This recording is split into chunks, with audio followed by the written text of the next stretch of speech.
Rugby club ownership, we see it with Exeter Chiefs and in the Premiership in England and everything else. It's pretty notorious for being very slow to have any real profits or return on investment.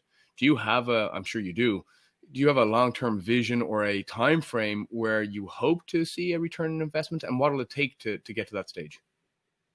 Sure. So we forecast loosely when we got into this that we would be free cash flow positive, like cash flow positive by our 5th year.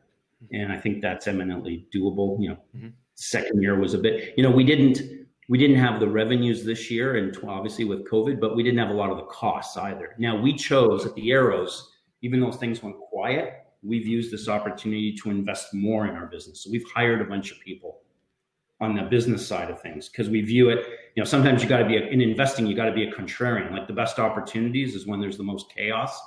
So we could get great people at, relatively lower prices, but people are just available, right? And the sports world is, it's carnage, right? All sorts of professional teams and organizations in all sports are laying people off left, right, and center. We just use the opportunity to hire a couple really good people to hone our business plan, to do better things on the digital strategy, marketing side, the financing side, the looking forward to, infrastructure, and ultimately, building or refurbishing a stadium. So that's been our approach.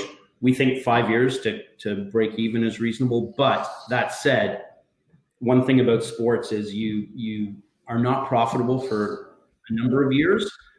But if the league is running right and your team is running right, the value of the franchise continue to increase. So when we initially capitalized the Arrows, we capitalized it at just under $3.5 million US. We're in the midst of doing a financing right now that's going very well, and the pre-money valuation is at 10 million US. Wow.